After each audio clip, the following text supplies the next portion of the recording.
বইপাঠ by আইকে চ্যানেলে আপনাদের সকলকে স্বাগতম। আমরা পড়ছিলাম গল্পে গল্পে বিংশ শতাব্দী। আজকে ২০তম পর্ব। ২ মার্চ ১৯৬৯। চীন রাশিয়া সম্পর্কের ইতিহাসে এক গুরুত্বপূর্ণ দিন। চীন সোভিয়েত রাশিয়ার সীমান্তে উসুরি নদীর মধ্যকার এক দ্বীপ নিয়ে দ্বন্দ্ব লেগেই গেল এই দুই দেশের সৈনিকদের মধ্যে।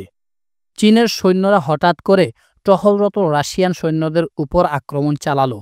এতে ৬০ জনেরও অধিক রাশিয়ান সৈন্য নিহত হয়। রাশিয়ানরা পাল্টা হামলা চালালো, কিন্তু বরফাচ্ছন্ন নদীতে খুব একটা সুবিধা করতে পারল না রাশিয়ানরা। রাশিয়ান নেতৃবৃন্দ চীনের সাথে টেলিফোনে কথা বলে একটা আপোষ মীমাংসা করার চেষ্টা করল।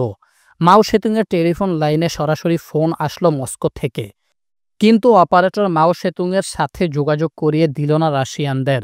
খবরটা মাও সেতুংয়ের কানে গেলে তিনি টেলিফোন অপারেটরকে বলে দিলেন যে যদি আবারও ফোন আসে তাহলে যেন রাশিয়াকে সমাজতন্ত্রের শত্রু বলে আচ্ছামতো গাল দেয়া হয়। এবার রাশিয়া ক্ষেপে গেল। চীনকে পারমাণবিক হামলার হুমকি দিল রাশিয়া। আমেরিকা, ব্রিটেন, ফ্রান্স সহ পুঁজিবাদী বিশ্ব ২ সমাজতান্ত্রিক দেশের ঝগড়া তাড়িয়ে তাড়িয়ে উপভোগ করতে লাগল। সীমান্তে সৈন্য জড়ো করল রাশিয়া। এবার পরিস্থিতি বেগতিক দেখে চীনের প্রধানমন্ত্রী চৌ এন লাই সোভিয়েত প্রধানমন্ত্রী নিকোলাই পদগর্নির সাথে কথা বললেন। উত্তেজনা প্রশমিত হতে লাগল। কিন্তু এই ঘটনার পর থেকে চীন রাশিয়ার দুটি পথ দুদিকে গেল বেঁকে। আমেরিকার সাথে ঐতিহাসিক মিলন। আমেরিকার প্রেসিডেন্ট রিচার্ড নিক্সন কুখ্যাত হয়ে আছেন ওয়াটারগেট কেলেঙ্কারির জন্য। বিরোধী পক্ষের নির্বাচনী কৌশল জানার জন্য গোপন ক্যামেরার কারসাজি করা নিক্সন আমেরিকার একজন খলনায়কও বটে। কিন্তু প্রেসিডেন্ট নিক্সন আন্তর্জাতিক রাজনীতিতে চিরস্মরণীয় হয়ে আছেন তার শান্তিবাদী ভূমিকার জন্য। ১৯৬৮ সালে নির্বাচনে জেতার পর একদিকে তিনি ভিয়েতনাম যুদ্ধ থেকে আমেরিকাকে মুক্ত করার উদ্যোগ নেন, অন্যদিকে রাশিয়া সফরে যান লিওনিদ ব্রেজনেভের সাথে দেখা করার জন্য। আবার ইরানের শাহের সাথে গভীর বন্ধুত্ব দেখাতে গিয়ে ইরান সফর করেন। তবে সব কিছুকে ছাপিয়ে গেছে প্রেসিডেন্ট রিচার্ড নিক্সনের চীন সফর। রাশিয়ার সাথে চীনের সীমান্ত সংঘাত সহ বিবিধ বিষয়ে ঝগড়া বিবাদের কারণে আমেরিকা একটা মোক্ষম সুযোগ পেয়ে গেল চীনের সাথে সম্পর্ক বাড়ানোর। ভিয়েতনাম যুদ্ধে জর্জরিত মার্কিন সমাজকে স্বস্তি দিতে নিক্সন ঐতিহাসিক চীন সফরে যান। ১৯৭১ সালের জুলাই মাসের ১৫ তারিখ প্রেসিডেন্ট নিক্সন এবিসি রেডিওতে এক অনুষ্ঠানে বলেন তিনি চীনের প্রধানমন্ত্রী চৌ এন লাই এর আমন্ত্রণ পেয়েছেন এবং আগামী বছরের শুরুর দিকে তিনি চীনে যাবেন। ১৯৭২ সালের ১৭ ফেব্রুয়ারি থেকে ২৮ ফেব্রুয়ারি পর্যন্ত মোট ১১ দিন ব্যাপী চীন সফর করেন নিক্সন। জাতিসংঘে চীনের প্রতিনিধি হিসেবে তাইওয়ানের সদস্যপদ শেষ হয়ে যায়। মাও সেতুংয়ের নেতৃত্বাধীন চীনকে মেনে নেয় আমেরিকা। আন্তর্জাতিক রাজনীতিতে শুরু হয় এক নতুন অধ্যায়। ডেং জিয়াংপের সংস্কার। আমরা বিংশ শতাব্দীর শুরু থেকে চীনের দুঃখ, দুর্দশা আর হাহাকার গল্প শুনলাম এতক্ষণ। সেই ১৯৯৪ সালে জাপানের হাতে পরাজয়, তারপর বক্সার বিদ্রোহের কারণে ইউরোপীয়দের হাতে হেনস্থা হয়, ১৯১২ সালে রাজতন্ত্রের উচ্ছেদ, তারপর ১৯২৭ সাল থেকে ১৯৪৯ সাল পর্যন্ত গৃহযুদ্ধ ও দ্বিতীয় বিশ্বযুদ্ধের কারণে তছনছ হয়ে যাওয়া এবং সর্বোপরি মাও সেতুংয়ের নৃশংসতার কারণে চীন কেবল পিছিয়েই পড়ছিল। ১৯৭৬ সালে মাও সেতুংয়ের মৃত্যুর পর থেকে এক নয়া যুগে প্রবেশ করল চীন। ডেং জিয়াংপে অর্থনৈতিক সংস্কারের কাজে হাত দিলেন, ব্যক্তিগত সম্পত্তি ভোগ দখলের একটা সুযোগ দিলেন, বিভিন্ন আইন কানুন প্রণয়ন করে কাজের পরিবেশ তৈরি হলো। ১৯৭৮ সাল থেকে এক সন্তান নীতি চালু হলো। পুরো বিশ্বের কাছে উন্মুক্ত হলো চীন। জাপানের সাথে শান্তি চুক্তি স্থাপিত হলো। সোভিয়েত ইউনিয়নের সাথেও মৈত্রী স্থাপিত হলো। কেন্দ্রীভূত অর্থনীতি থেকে বাজারভিত্তিক অর্থনীতি চালু হলো। ১৯৭৯ সালে ডেং জিয়াংপে প্রথম কোনো চাইনিজ শীর্ষ নেতা হিসেবে আমেরিকা সফর করেন। আমেরিকার বিনিয়োগকারীরা অবাধে বিনিয়োগের সুযোগ পেল চীনে। রকেট গতিতে দারিদ্র্য বিমোচন হতে লাগলো চীনে। বিশ্ব অর্থনীতির পাওয়ার হাউসে পরিণত হলো চীন। ১৯৯৭ সাল পর্যন্ত ডেং জিয়াংপে ক্ষমতায় ছিলেন। ১৯৮৯ সালে গণতন্ত্রের দাবিতে বেইজিংয়ের তিয়ান আনমেন স্কয়ারে ছাত্র বিক্ষোভ হলে নিষ্ঠুরভাবে দমন করা হয়। চীন সম্পর্কে বিস্তারিত আলোচনা হবে অন্য কোনো বইয়ে। কোরিয়ার সমস্যার গোড়ার কথা। ১৯৫০ সালের পূর্বেও দুই কোরিয়া ছিল একটি ঐক্যবদ্ধ অঞ্চল। হাজার হাজার বছর যাবৎ তাদের একটি সমৃদ্ধ ও ঐক্যবদ্ধ সংস্কৃতির ইতিহাস ছিল। স্বাধীন ও সার্বভৌম না হলেও কোরিয়া উপদ্বীপ ছিল চীনের একটি স্বায়ত্তশাসিত অঞ্চল। কিন্তু ১৯৫০ সালের পর থেকেই কোরিয়া বিভক্ত হয়ে যায়। উত্তর কোরিয়া ও দক্ষিণ কোরিয়া এ নামে দেশ দুইটি বিভক্ত হয়। তারপর থেকেই এই দুই দেশের দুইটি আলাদা পথ যেন দুদিকেই গেছে বেঁকে। ৩৮ ডিগ্রি অক্ষরেখাকে ঘিরে যেন এক চিরন্তন লড়াই। কোরিয়া উপদ্বীপের ইতিহাস চীনের সাথে জড়িত। শত শত বছর যাবৎ চীনের অধীনে থেকে কোরিয়ানরা স্বাধীন সত্তা বজায় রেখেই চলছিল। কিন্তু ঊনবিংশ শতাব্দীর শুরুতে চীন যখন দুর্বল হয়ে পড়ল, তখনই বাধল গণ্ডগোল। ১৮৯৪ থেকে ৯৫ সালের মধ্যে নব্য পরাশক্তি জাপান চীনের কাছ থেকে কোরিয়াকে ছিনিয়ে নিল। ১৯১০ সালে জাপান পুরোপুরিভাবে কোরিয়াকে গ্রাস করল। কোরিয়া হয়ে গেল জাপান কর্তৃক আশ্রিত এক অসহায় জাতিসত্তা। কিন্তু জাপানিরা দখলদারিত্বেই কোরিয়াতে গণজাগরণ শুরু হলো। কোরিয়ান জাতীয়তাবাদ দানা বেঁধে উঠল। জাপানি হানাদার বাহিনীর রক্তচক্ষু উপেক্ষা করে বিভিন্ন আন্দোলন গড়ে উঠল। ঠিক সেই পরিস্থিতির মধ্যে এক জাতীয়তাবাদী নেতা ছিলেন সিংম্যান রি। রি ছিলেন উচ্চশিক্ষিত, আমেরিকা থেকে পিএইচডি ডিগ্রি অর্জন করা প্রথম কোরিয়ান। সিংম্যান রি এক স্বাধীন কোরিয়ার স্বপ্ন দেখতেন। সেই স্বপ্ন নিয়ে তিনি ১৯১৯ সালে প্যারিস শান্তি সম্মেলনে যোগ দেন। আমেরিকার সাথে ঘনিষ্ঠ সম্পর্ক গড়ে তোলার চেষ্টা করেন। কিন্তু আমেরিকানদের চোখে রি এক উপদ্রব ছাড়া আর কিছুই নয়। জাপানিদের সাথে ইউরোপ আমেরিকার মিত্র শক্তির তখন ব্যাপক বন্ধুত্ব। জাপানের অধীনেই কোরিয়া থেকে গেল। কিন্তু সিংম্যান রি পত্রপত্রিকা প্রকাশ, বইপত্র লেখা ইত্যাদি কাজ অব্যাহত রেখে স্বাধীন কোরিয়ার স্বপ্ন দেখতে লাগলেন। ১৯৩৯ সালে দ্বিতীয় বিশ্বযুদ্ধ শুরু হলে সিংম্যান রি আমেরিকানদের কাছে বলতে লাগলেন, জাপানকে শায়েস্তা করতে হলে আমেরিকার উচিত কোরিয়াতে গণতান্ত্রিক পরিবেশ নিশ্চিত করা, কারণ তা না হলে রাশিয়ানরা কোরিয়াতে কমিউনিজম রপ্তানি করবে, যা আমেরিকার স্বার্থের প্রতিকূল। আমেরিকাকে অনুকরণ করে সিংম্যান রি যখন স্বাধীন কোরিয়ার ভবিষ্যৎ আঁকতে লাগলেন, তখন বেড়ে উঠছেন আরেকজন কোরিয়ান বিপ্লবী, যার নাম কিম ইল সুং। বর্তমান উত্তর কোরিয়ার প্রেসিডেন্ট কিম জং উনের দাদা। কিম ইল সুং ৮ বছর বয়সেই কমিউনিস্ট পার্টিতে যোগ দেন। চীনা কমিউনিস্ট পার্টির একজন সদস্য হয়ে বছরের পর বছর দখলদার জাপানের বিরুদ্ধে গেরিলা যুদ্ধ চালান। পুরো চীন জুড়ে কিম ইল সুং এর নাম ডাক ছড়িয়ে পড়ে।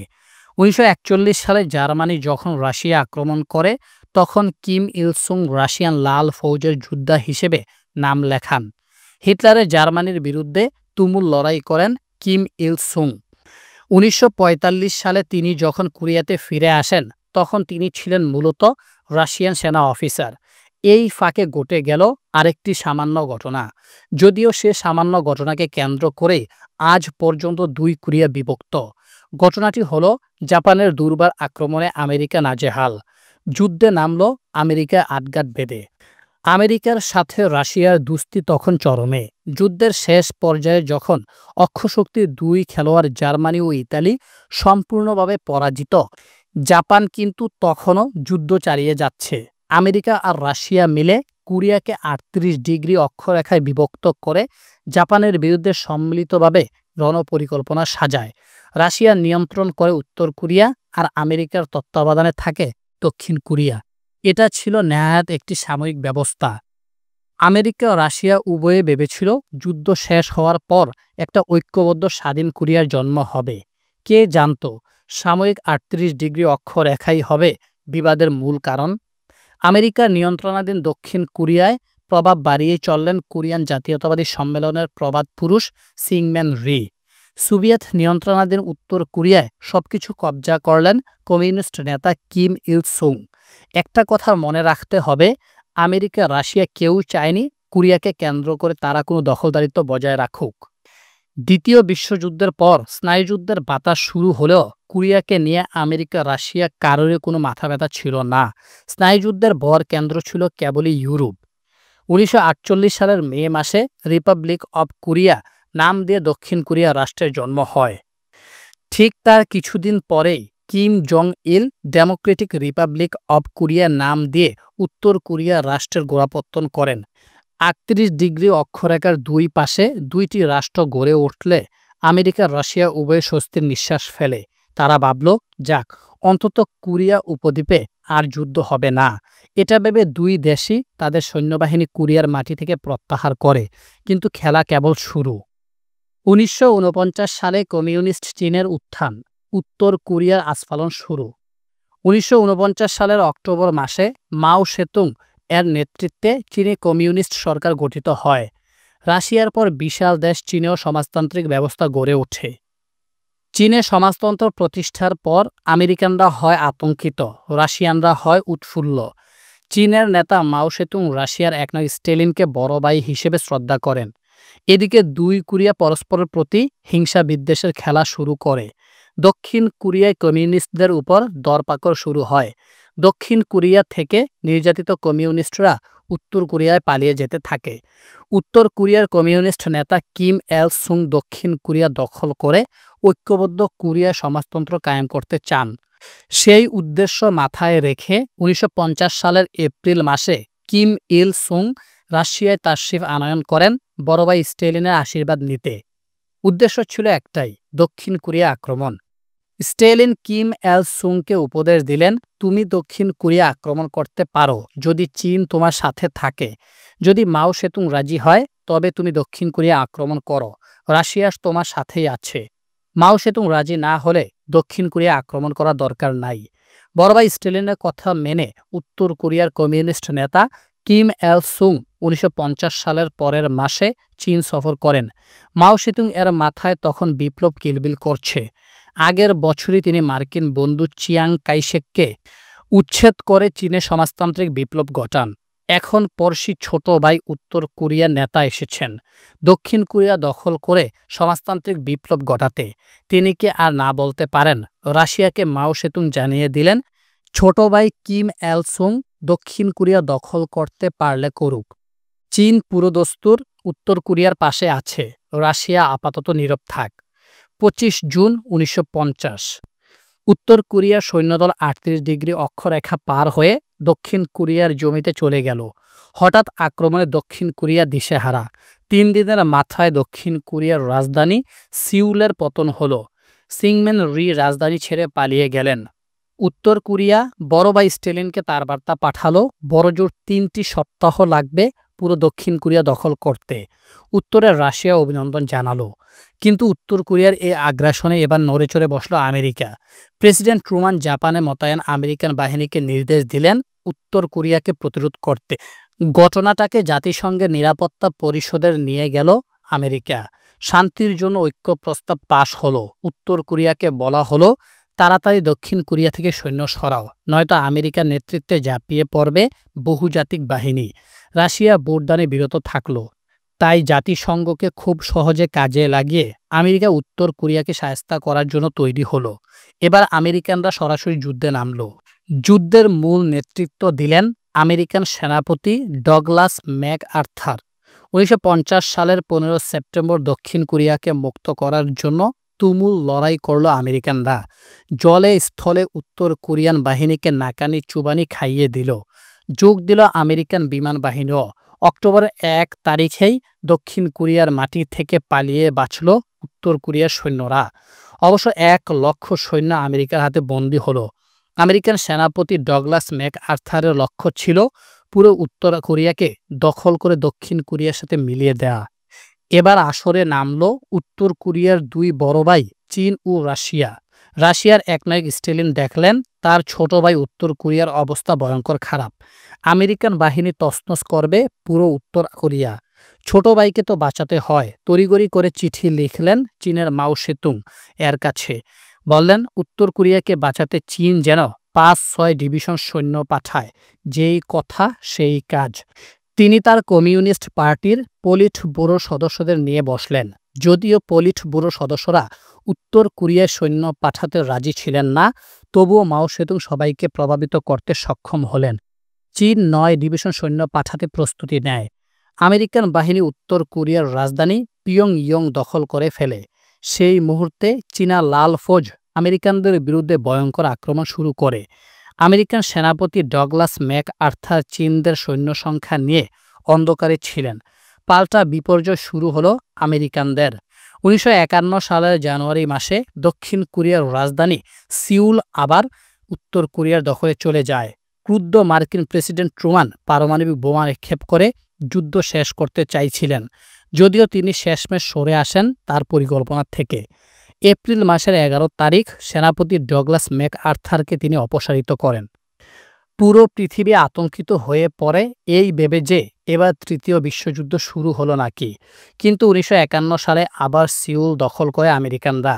38 ডিগ্রি অক্ষরেখা বরাবর দুই কোরিয়া অবস্থান নেয় নিজ নিজ জায়গায়। উত্তেজনা কমে আসে। যুদ্ধ যেভাবে শেষ হলো, আমেরিকান জনগণ প্রবলভাবে যুদ্ধবিরোধী হয়ে উঠল। ইউরোপের লোকজন আমেরিকার নেতৃত্বকে বোঝাতে সক্ষম হলো যে ছোট কোরিয়াকে কেন্দ্র করে শুধু শুধু যুদ্ধ করার কোনো মানে হয় না। রাশিয়ার সাথে আমেরিকার চরম মাত্রা স্নায়ুযুদ্ধ শুরু হয়ে গেছে ইউরোপে। চীনের নেতা মাও সেতুংও যুদ্ধ চালিয়ে যেতে আগ্রহী ছিলেন না। একমাত্র রাশিয়ার একনায়ক স্টেলিন চেয়েছিলেন যে যুদ্ধটা চলুক, যাতে করে আমেরিকানরা ইউরোপে কম মনোযোগ দেওয়ার সাহস পায়। কিন্তু 1953 সালের 5 মার্চ স্টেলিন মারা যাওয়ার পর পরিস্থিতি পুরোই পাল্টে যায়। তার আগে কোরিয়া যুদ্ধের জেরে মার্কিন প্রেসিডেন্ট ট্রুমান আমেরিকান অজনপ্রিয় হয়ে পড়েন। তিনি 1952 সালের সাধারণ নির্বাচনে দাঁড়াননি। নতুন প্রেসিডেন্ট হন জেনারেল আইসেনহাওয়ার।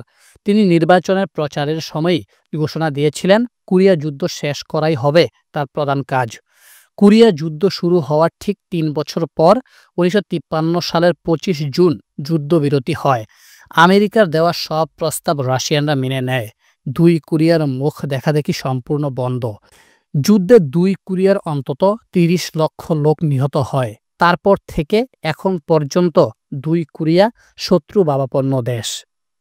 জাপানের কিচ্ছা। মামুন, মনে রেখো, বিশ্বযুদ্ধ কথাটার সাথে কিন্তু জড়িয়ে আছে সারা পৃথিবী উলটপালট হয়ে যাওয়ার ইতিহাস। বেশ কয়েকটি দেশ জড়িত আছে বিংশ শতাব্দীতে সংগঠিত দুইটি বিশ্বযুদ্ধের পিছনে। বর্তমান পৃথিবীতে আমেরিকা সবচেয়ে শক্তিশালী।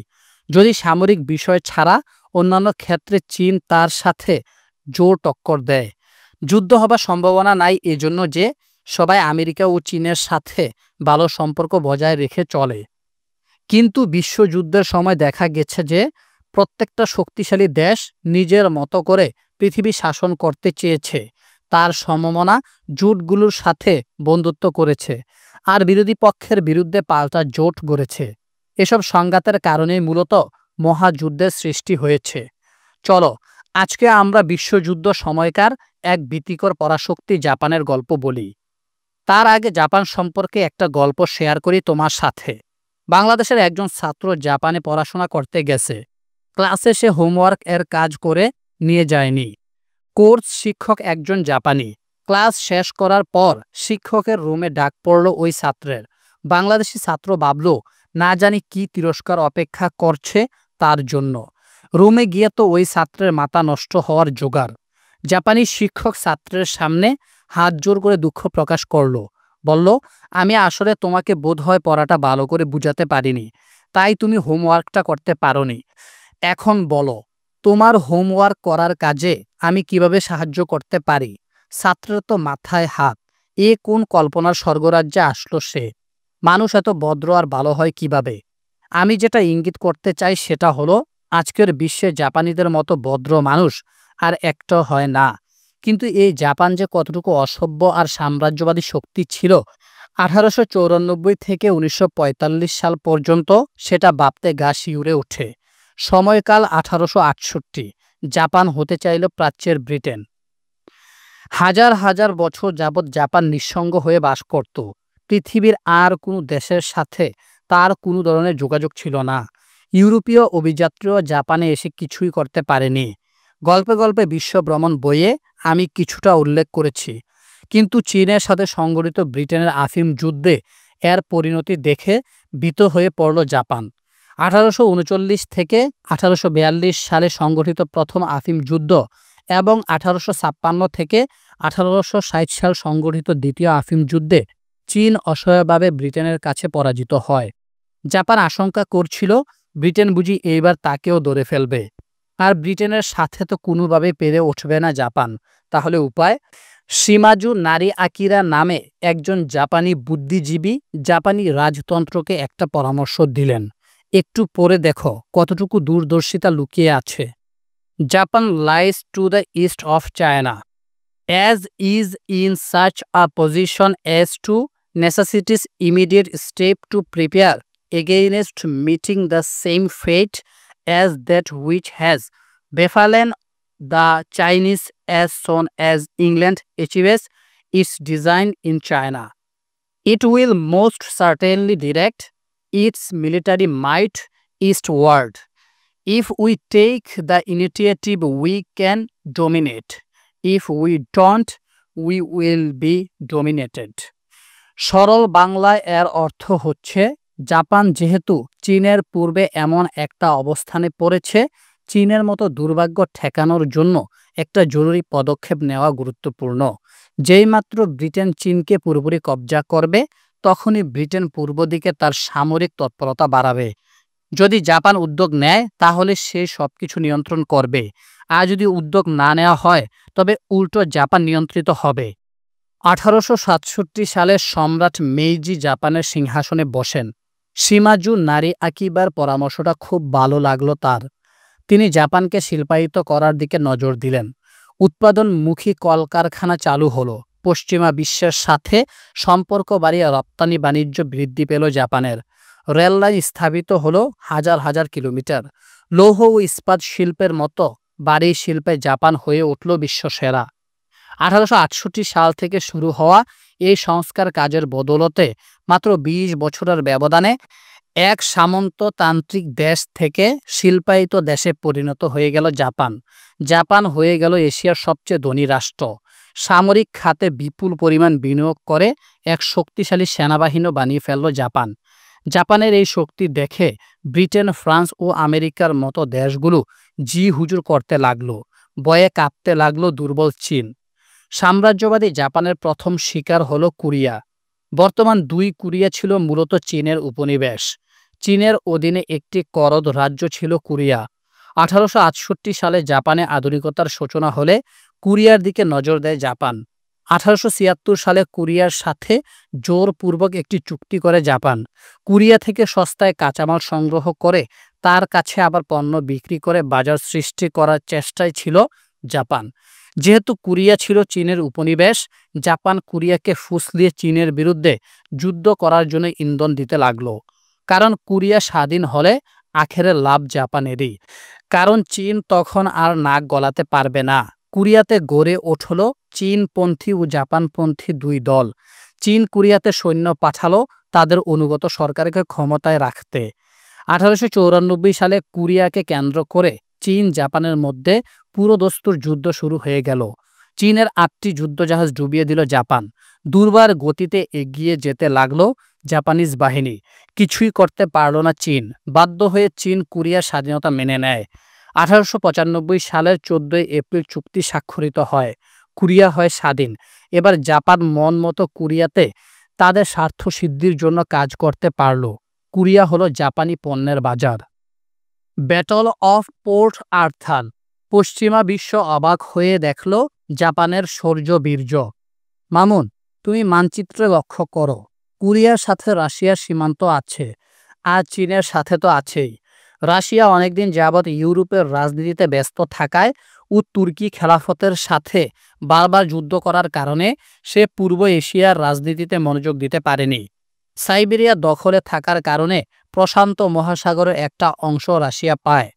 সামরিক শক্তিতে হঠাৎ শক্তিশালী হয়ে ওঠা জাপানের নৌবাহিনী ছিল অত্যন্ত চৌকস। প্রশান্ত মহাসাগরের মাঞ্চুরিয়াতে রাশিয়ার একটি সামরিক ঘাঁটি ছিল। চীনের কাছ থেকে মাঞ্চুরিয়া দ্বীপটি চুক্তির বলে নিয়ে নেয় রাশিয়া। জাপান এশিয়ার এত ভিতরে রাশিয়ার উপস্থিতি সহ্য করতে পারছিল না। রাশিয়াকে মাঞ্চুরিয়ার পোর্ট আর্থার ঘাঁটি ছেড়ে দিতে বলল জাপান। ব্রিটেন ও ফ্রান্সের সমর্থন নিয়ে রাশিয়া জাপানের এই হুমকিকে পাত্তা দেয়নি। অবশেষে বাধল লড়াই জাপান ও রাশিয়ার মধ্যে। জাপানি অ্যাডমিরাল তোগো হেইচাচিরো পোর্ট আর্থারের রাশিয়ান ঘাঁটিতে হামলা চালান। তারিখটি ছিল 1904 সালের ফেব্রুয়ারির 8 তারিখ মধ্যরাতে। পুরো বছরটাই জাপানের সাথে রাশিয়ার থেমে থেমে নৌযুদ্ধ হয়েছিল। যুদ্ধ অনেকটা অমীমাংসিত থাকলেও জাপানের হাতে মারাত্মক মার খাচ্ছিল রাশিয়ানরা। অনেকেই পোর্ট আর্থার যুদ্ধকে জাপানের বিজয় হিসেবে চিহ্নিত করে। এই প্রথম একটা এশিয়ান দেশ ইউরোপের কোনো দেশকে পরাজয়ের স্বাদ দিল। জাপান যে রাশিয়ার সাথে এভাবে প্রবল বিক্রমে যুদ্ধ করে হটিয়ে দিতে পারে তা ইউরোপীয়দের কাছে বিস্ময় ঠেকেছিল। 1910 সাল জাপান কর্তৃক কোরিয়া দখল। জাপান নিজের স্বার্থের জন্য কোরিয়াকে স্বাধীন করে দিলেও 1910 সালে কোরিয়াকে নিজের উপনিবেশ ঘোষণা করে। কোরিয়ান লোকদের উপর বছরের পর বছর অকথ্য নির্যাতন চালায় জাপান। লাখ লাখ কোরিয়ান নারীকে জাপানের সৈন্যরা ধরে ক্যান্টনমেন্টে বন্দি করে রাখে। তাদেরকে যৌনদাসী হিসেবে ব্যবহার করে জাপান। কোরিয়া ভাষা নিষিদ্ধ হয়। জাপান সরকার কোরিয়াকে বাধ্য করে সন্তানদের নাম জাপানিদের মতো রাখতে। 1945 সাল পর্যন্ত কোরিয়াকে দখলে রেখেছিল জাপান। এই 35টি বছর জাপানের হাতে চরম বর্বরতার শিকার হয় কোরিয়ানরা। আর দ্বিতীয় বিশ্বযুদ্ধে জাপান ছিল হিটলারের অন্যতম মিত্র। জাপান চেয়েছিল পুরো এশিয়া মহাদেশ দখল করতে। যা হোক, সাম্রাজ্যবাদী জাপানের খেলা সাঙ্গ হয় দ্বিতীয় বিশ্বযুদ্ধে পরাজয়ের মধ্য দিয়ে। আমেরিকা জাপানের বিরুদ্ধে পরমাণু বোমা নিক্ষেপ করে, সেটা তো সবাই জানে। 1945 সালের পর থেকে জাপান হয়ে পড়ে বিশ্বের সবচেয়ে শান্তিকামী ও সুসভ্য দেশ। তবে কোরিয়ানরা আজও জাপানিদের বর্বরতার কথা বলতে পারেনি। তুমি অন্তত কোরিয়ান মুভি দেখতে পারো। পর্ব 92। 1931 সাল জাপানের মাস্তানি শুরু।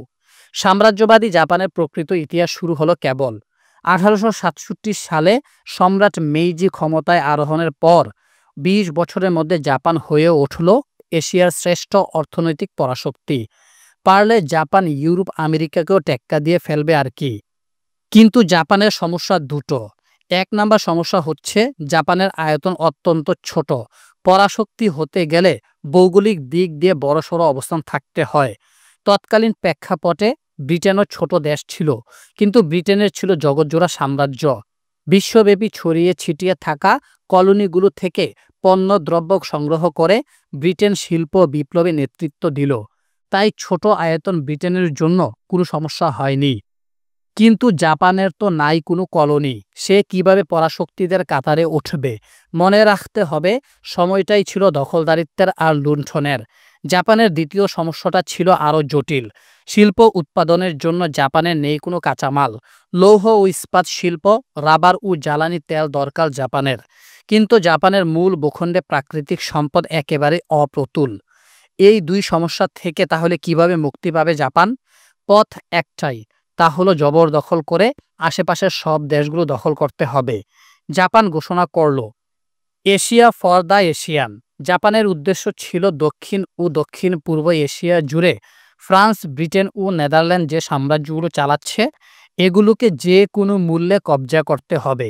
এসব দেশগুলোকে দখল করার জন্য জাপানিরা নীল নকশা প্রণয়ন করতে লাগলো। 8 সেপ্টেম্বর 1931 সাল চীনের উত্তরাঞ্চলীয় মাঞ্চুরিয়া প্রদেশে জাপানের মালিকানাধীন রেলওয়ে লাইনে ছোটখাটো একটা বিস্ফোরণ ঘটল। এ ঘটনাকে পুঁজি করে জাপান বলতে লাগলো চীনের বিরুদ্ধে মাঞ্চুরিয়ার জনগণ প্রতিরোধ করতে চায়। এ বিস্ফোরণই তার প্রমাণ। বলা নেই কওয়া নেই, জাপান বিনা বাধায় মাঞ্চুরিয়া দখল করে ফেলল। চিয়াং কাইশেক আর মাও সেতুংয়ের মধ্যকার গৃহযুদ্ধে জেরবার চীনের শক্তি নেই অজেয় জাপানকে বাধা দেয়ার। 1933 সালে জাপান লিগ অব নেশনস থেকে সরে দাঁড়ায় আপন মনে মাস্তানি করার নেশায়। 1936 সালে মঙ্গোলিয়াতে জাপান তার তাবেদার সরকার বসায়। এভাবে মঙ্গোলিয়া, মাঞ্চুরিয়া এবং তৎসংলগ্ন বিশাল এলাকা জাপানের দখলে আসে। জাপান তার নীল নকশা মোতাবেক এগোতে লাগলো। জাপান, জার্মানি ও ইতালির মধ্যে গড়ে ওঠা ঐক্যজোট।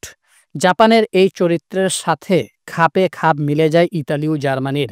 ইতালি ও জার্মানি দুটি দেশেই গণতন্ত্রের বদলে ফেসিবাদী শাসন গড়ে ওঠে। দুটি দেশই লিগ অব নেশনস থেকে নাম প্রত্যাহার করে নিয়েছে। দুটি দেশে ব্রিটেন, ফ্রান্সের জগৎজোড়া সাম্রাজ্য দেখে হিংসায় জ্বলে পুড়ে মরছে। এই দুটি দেশই অন্যের জায়গা জমি দখল করার জন্য মনে মনে ফন্দি আঁটছে। তাই জাপানের সাথে ইতালি ও জার্মানির মিল না হয়ে যায় কোথায়? জার্মানি ও ইতালি 1936 সাল থেকেই গভীর মৈত্রীর বন্ধনে আবদ্ধ। হিটলার খুব অবাক চোখে জাপানের কাণ্ডকীর্তি দেখছিলেন। কিভাবে জাপানের ভয়ে ব্রিটেন ও ফ্রান্স ভয়ে কাঁপছে সেটা ইউরোপে বসে উপভোগ করছিলেন হিটলার। 1940 সালের মে মাসের 9 তারিখ যখন হিটলার একসাথে ইউরোপের 4 দেশ আক্রমণ করেন, তখন জাপান সেটা সমর্থন দিয়েছিল। শুধু তাই নয়, 1940 সালের 22 জুন যখন হিটলারের হাতে ফ্রান্সের পতন হয়, ঠিক সেই সময় জ্বরের বেগে ফ্রান্সের দখলে থাকা ইন্দো চীনের 3 দেশ লাওস, ভিয়েতনাম ও কম্বোডিয়ায় হামলে পড়ে জাপান। ফ্রান্সের প্রতিনিধিত্বকারী শাসক গোষ্ঠী জাপানিদের কোনো বাধা না দিয়ে আত্মসমর্পণ করে বসেন। ইন্দোচীনের ফ্রান্সের কলোনি দখল করার পরে জাপান হয়ে পড়ে জার্মানির প্রিয় বন্ধু।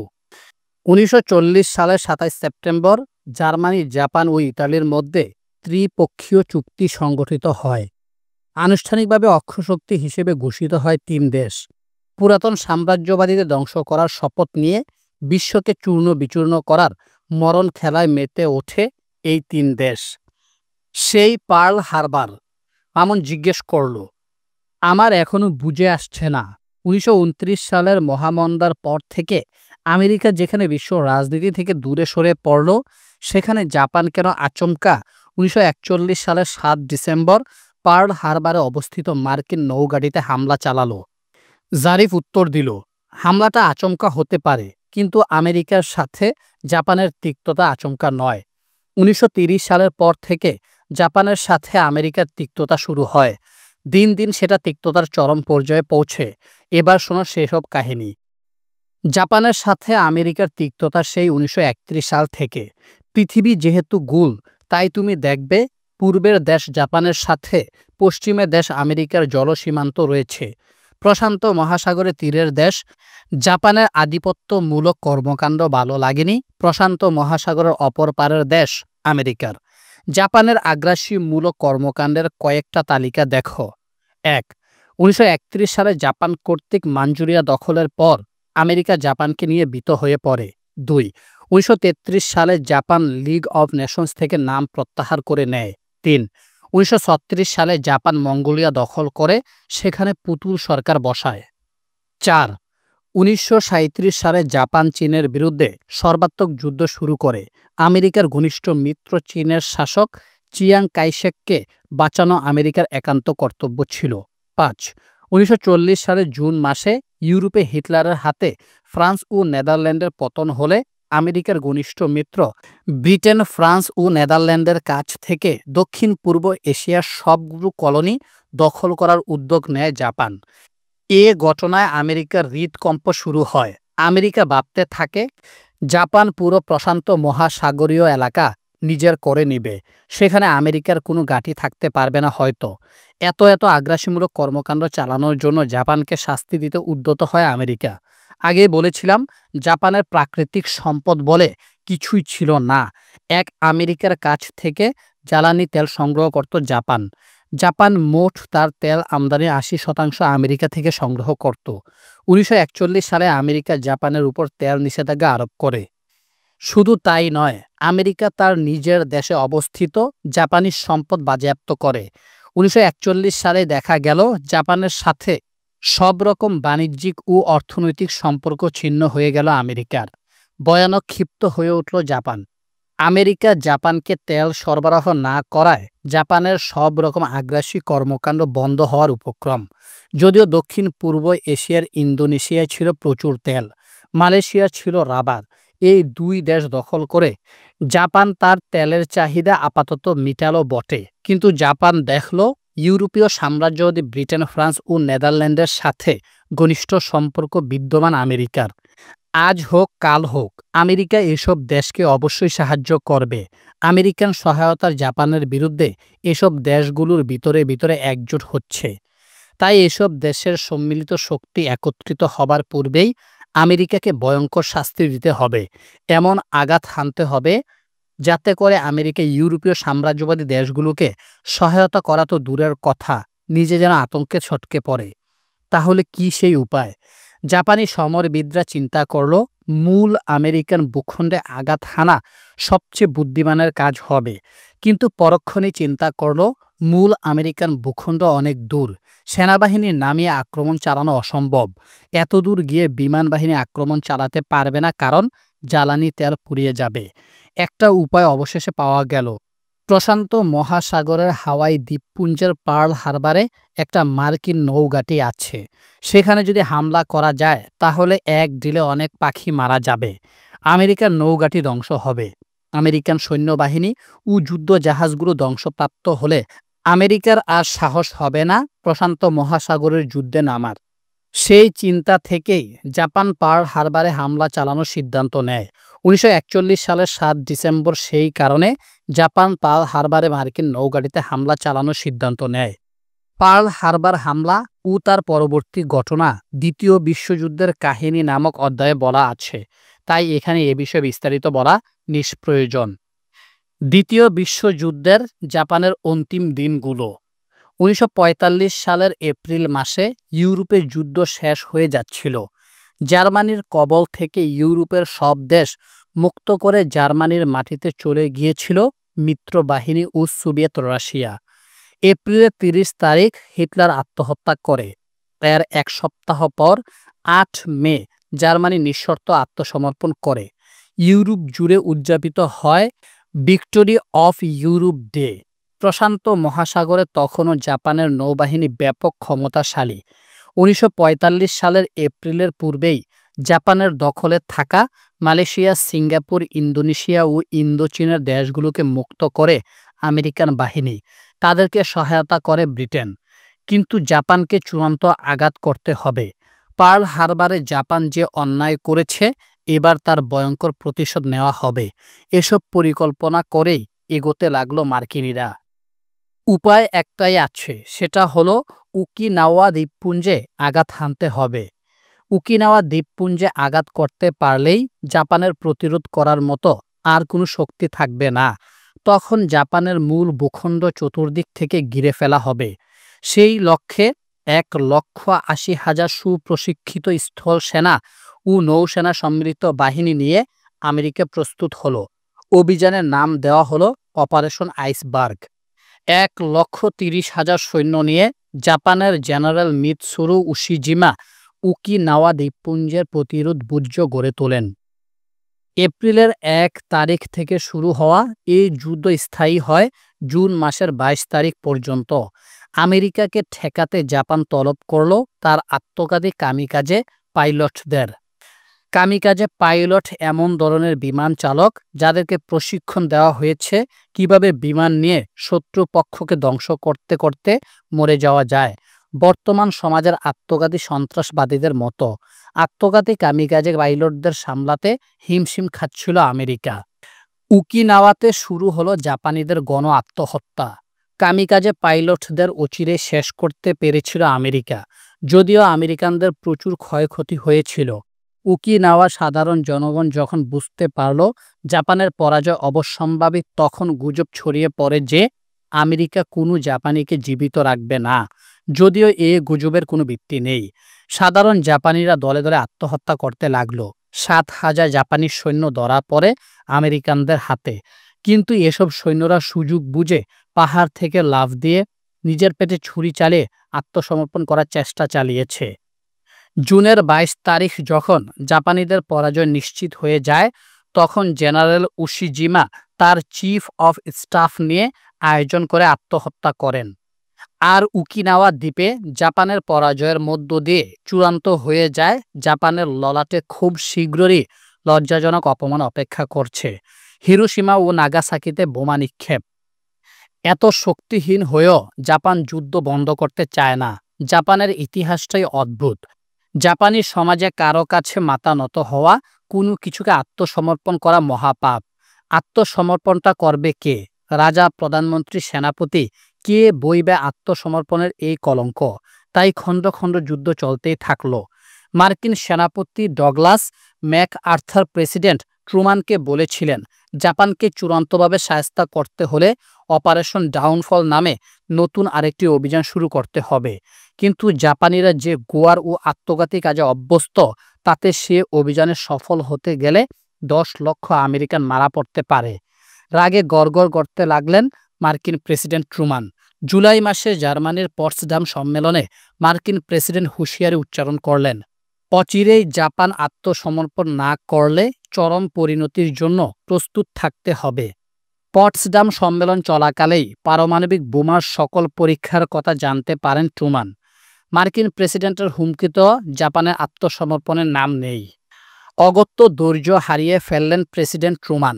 আণবিক বোমা নিক্ষেপের সিদ্ধান্ত নিলেন মার্কিন প্রেসিডেন্ট ট্রুমান সপরিষদ। বেছে নেওয়া হলো টোকিও থেকে 500 মাইল দূরের হিরোশিমা শহরকে।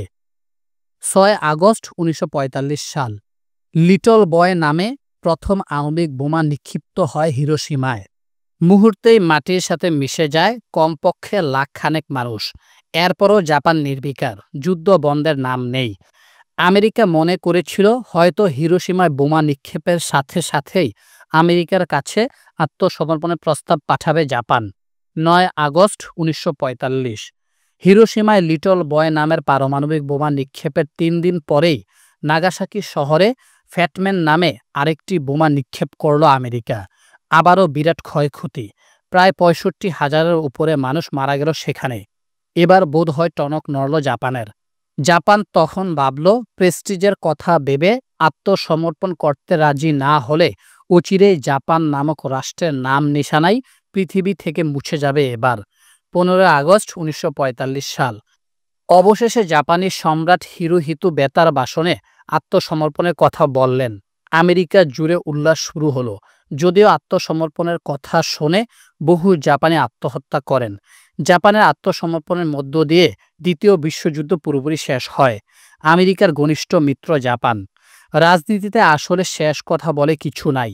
যে আমেরিকা আর জাপান দ্বিতীয় বিশ্বযুদ্ধে রক্তক্ষয়ী সংঘর্ষে লিপ্ত হয়েছিল, টানা 4 বছরের বেশি সময় উভয় পক্ষেরই মারা গিয়েছিল লাখ লাখ মানব সন্তান, সেই দুটি দেশ দ্বিতীয় বিশ্বযুদ্ধের পর ঘনিষ্ঠ মিত্রে পরিণত হয়। সাহায্যের থলি নিয়ে হাজির হয় আমেরিকা। $2.2 বিলিয়ন সাহায্য দেয় আমেরিকা জাপানকে। এর মধ্যে $1.7 বিলিয়নে ছিল অনুদান, বাকি $500 মিলিয়ন ছিল ঋণ স্বরূপ। আমেরিকার সাহায্যের উপর ভর করে জাপান আবার অর্থনৈতিক পরাশক্তি হয়ে পড়ে। কিন্তু সার্বভৌমগত কিছু আপোষ করতেই হয় আমেরিকার সাথে। যেমন 1. আমেরিকার পরামর্শে জাপান তার সংবিধান সংশোধন করে। যুদ্ধ করার সমস্ত বাসনা ত্যাগ করে জাপান হয়ে পড়ে পুরোপুরি শান্তিবাদী রাষ্ট্র। 2. জাপানের নিরাপত্তা দেখভাল করবে আমেরিকা। বিনিময়ে জাপানে স্থায়ীভাবে মার্কিন সেনারা ঘাঁটি গড়বে। এসবের সমস্ত খরচ বহন করতে হবে আমেরিকাকেই। তবে বলা ভালো, জাপান আমেরিকাকে যে কি পরিমাণ ভুগিয়েছে সে তুলনায় জাপানকে আমেরিকা যে টুকরো টুকরো করেনি সেটাই তাদের ভাগ্য। 1956 সালের মধ্যেই জাপান 1940 সালের আগের অর্থনৈতিক শক্তিতে ফিরে যায়। এক আজব জাতি। জার্মানির সাথে এ ব্যাপারে মিল আছে জাপানের। দুটি দেশই দ্বিতীয় বিশ্বযুদ্ধে ধ্বংসপ্রাপ্ত হয়ে পড়েছিল, কিন্তু মাত্র 10 বছরের মধ্যে তারা আবার অর্থনৈতিকভাবে নিজের পায়ে দাঁড়িয়ে যায়।